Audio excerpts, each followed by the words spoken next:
If you're in search of what you want to dedicate your life to, but can't seem to figure out what exactly you'd like to do, it's a problem. And it needs to be resolved as soon as possible. So, you dive into the search, unable to settle on anything. You feel desperate. You're given a lot of advice, like do what you love, pursue your interests, choose a field of work you want to be in. Great advice. But the problem is, you can't understand what you truly want. If you found yourself in this situation, then the upcoming video series is for you. There are many people who can't find themselves and figure out which field interests them and what they want to do. Such individuals usually work in jobs that don't bring them satisfaction. They would gladly change their current situation but don't know what to change it to. Their minds have been telling them for a long time, "Hey, I want this or maybe that, listen to me." But they didn't listen. The mind waited for a long time and lost hope. As a result, they continue doing something, working somewhere, without dreaming about something more interesting for themselves. Where does this lead? Typically, it leads to apathy and lack of motivation. It makes a person unhappy, often irritable, with a sense of unrealized potential and sometimes even inadequacy. Occasionally, it can even lead to a state of depression.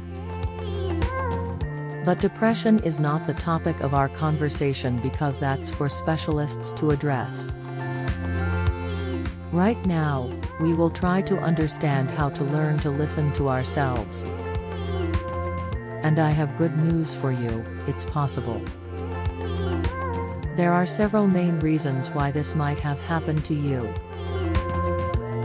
So, let's explore the main causes and how to deal with them in the upcoming videos.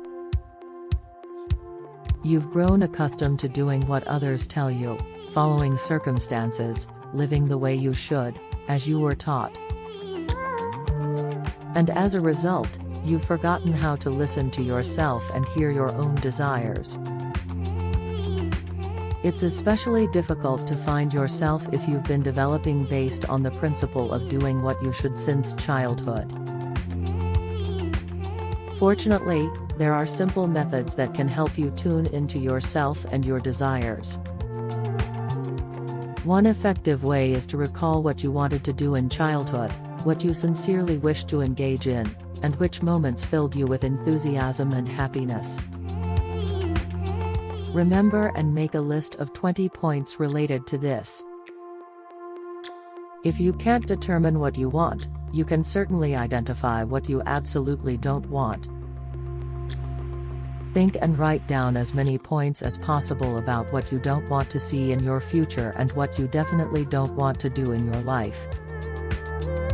Then, for each point, write down the opposite. For example, if you absolutely don't want to engage in monotonous accounting work, calculations, or creating spreadsheets, it may be because you prefer some creative activity that requires imagination, unconventional solutions, and so on. Pay attention to the activities of people you feel jealous of. That feeling of jealousy is likely to indicate your desires and needs. It's probably what you would also like to engage in your life.